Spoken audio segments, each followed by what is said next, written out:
اللہ تبارک و تعالیٰ کے نام نامی اور اسم گرامی کے ساتھ شروع کرتا ہوں جو بڑا مہربان اور رحم کرنے والا ہے۔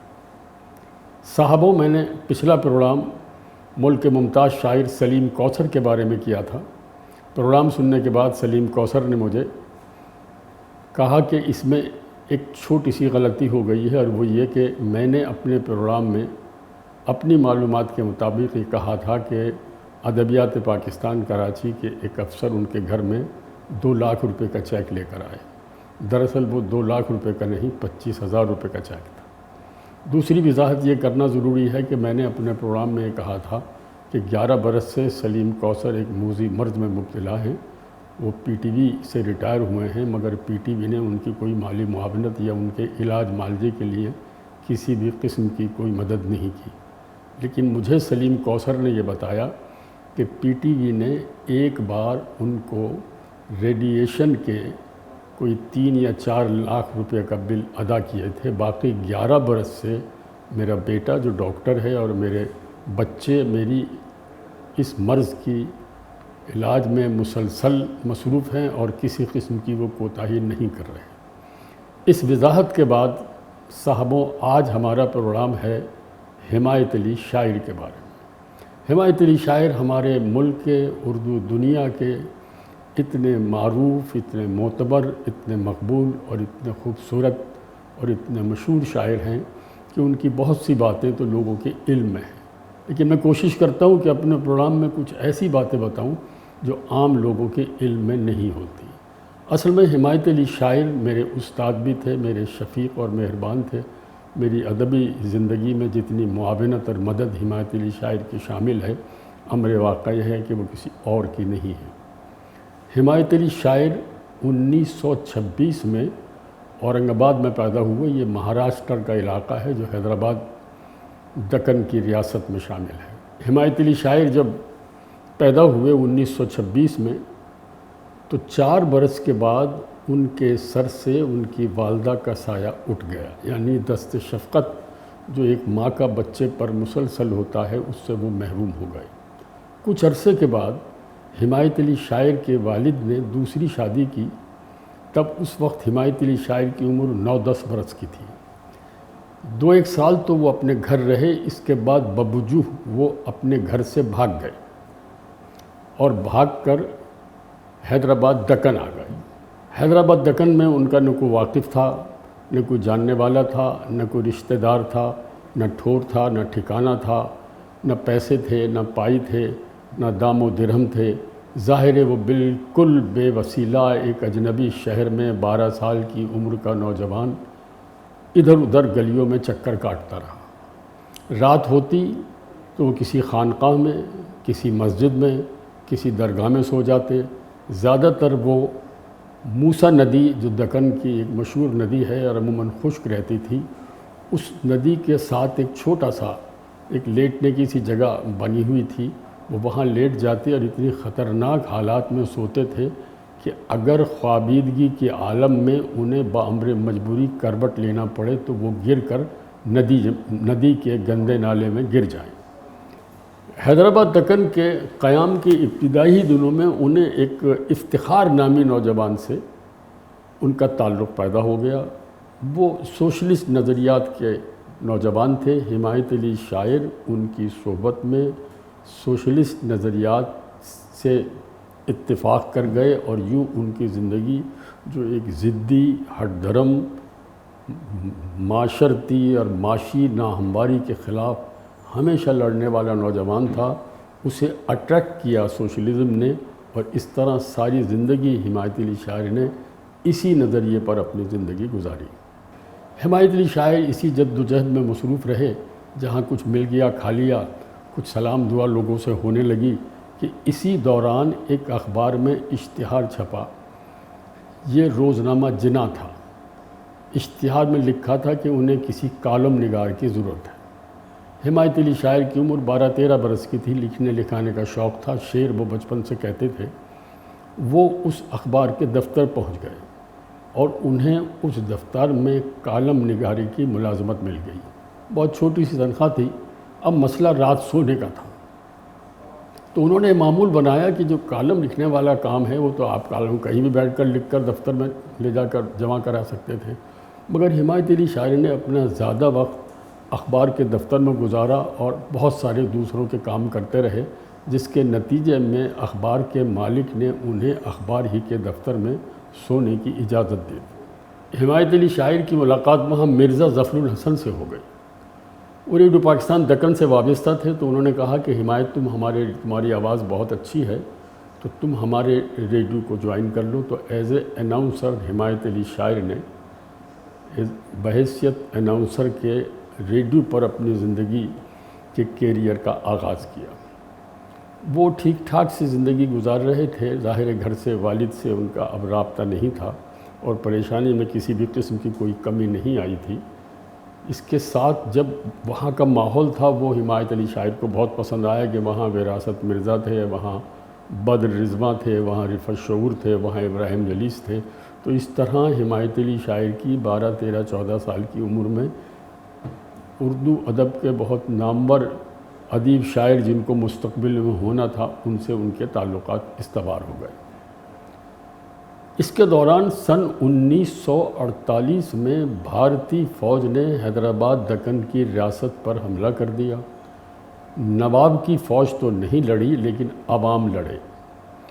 حمایت علی شاعر ان نوجوانوں میں شامل تھے جو بھارتی فوج کے خلاف کسی نہ کسی طرح سے رنجش رکھتے تھے اور ان کے اس حملے کے خلاف تھے۔ نتیجے کے طور پر پکڑ دھکڑ شروع ہوئی تو حمایت علی شاعر خوفزدہ ہو کر اپنے گھر واپس اورنگ آباد آ گئے۔ اورنگ آباد میں ان کے والد نے ان کی شادی کر دی۔ سچ بات یہ ہے کہ حمایت علی شاعر اس وقت شادی کے لیے آمادہ نہیں تھے، لیکن حالات اتنے خراب تھے کہ حمایت علی شاعر کے پاس کوئی دوسرا چوائس نہیں تھی۔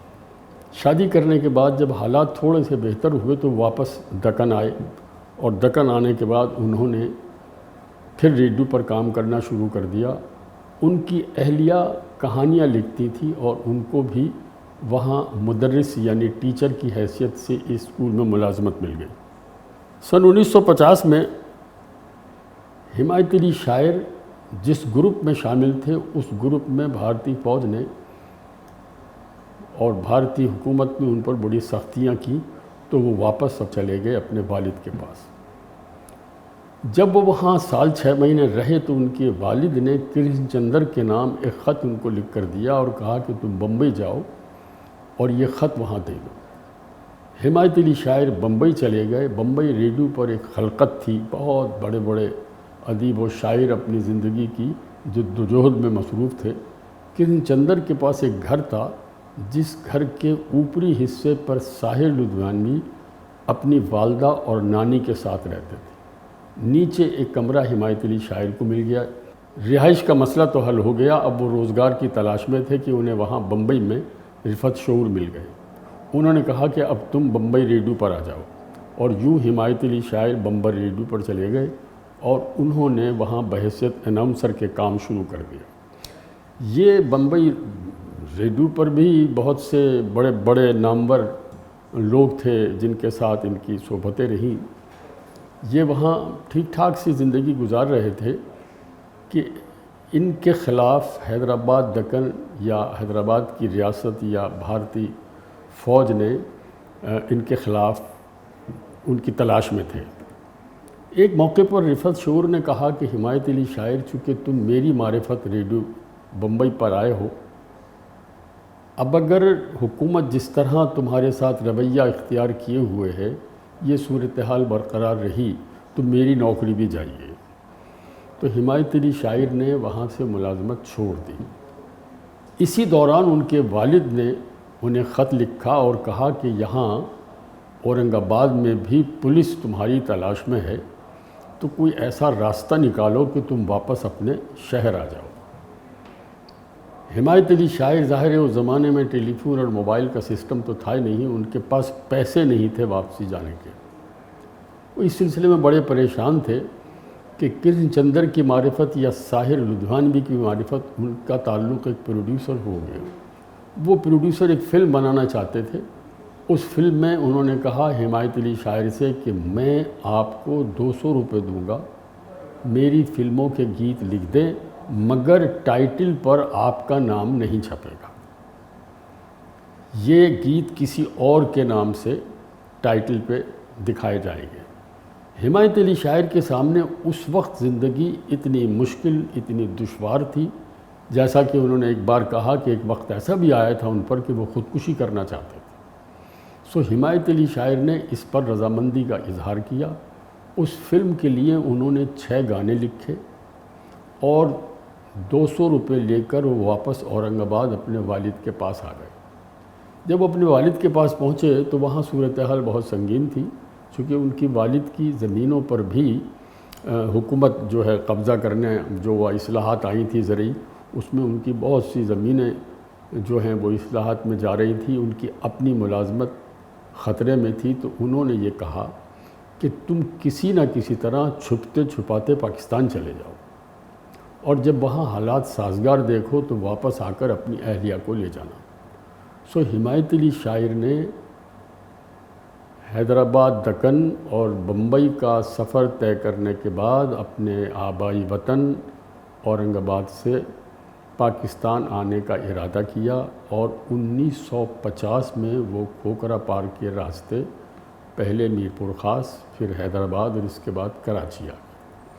کراچی میں ظاہر ہے بالکل ایک نیا ماحول تھا، وہاں ان کے کچھ واقف کار ضرور تھے، لیکن رہائش کا بھی مسئلہ تھا۔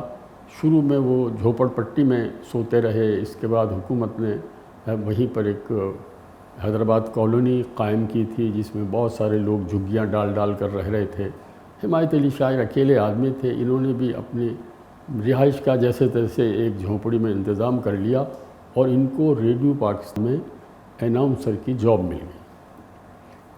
کراچی آنے کے بعد حمایت علی شاعر کی زندگی کا ایک نیا سفر شروع ہوتا ہے۔ حمایت علی شاعر دکن اور بمبئی میں رہ کر اتنی شہرت حاصل کر چکے تھے کہ پوری ادبی دنیا میں ایک نوجوان شاعر کی حیثیت سے، جو مشاعروں میں نہایت ترنم کے ساتھ، اور ایسا خوبصورت ترنم کہ جس کو سننے کے بعد لوگ مسحور ہو جاتے تھے، تو ان کی شہرت ہو چکی تھی۔ جب وہ کراچی آئے، ریڈیو سے وابستہ ہوئے، تو یہاں آ کر ان کو بہت تیزی سے لوگوں نے قبول کیا، اور وہ بہتر زندگی کی تلاش میں رہے۔ اس کے بعد ایک موقع پر حمایت علی شاعر واپس انڈیا گئے اور اپنی اہلیہ کو ساتھ لے آئے۔ اس وقت ان کے ساتھ ایک بچی تھی جو بعد میں اللہ کو پیاری ہو گئی۔ تب حمایت علی شاعر کا تبادلہ تو نہیں کہہ سکتے، حمایت علی شاعر نے زندگی میں کبھی سرکاری ملازمت نہیں کی۔ وہ برس ہا برس ریڈیو اور ٹیلی ویژن سے وابستہ رہے، مگر کانٹیکٹ پر رہے۔ وہ اپنی اہلیہ کو لے کر 1955 میں حیدرآباد آ گئے۔ حیدرآباد میں آنے کے بعد ان کی زندگی کا ایک نیا سفر شروع ہوتا ہے، اور اس نئے سفر کے بارے میں ہم آپ کو انشاءاللہ اپنے آئندہ آنے والے پروگرام میں تفصیل سے آگاہ کریں گے۔ اس وقت تک کے لیے اپنے میزبان رضوان صدیقی کو اجازت دیجیے۔ اللہ حافظ۔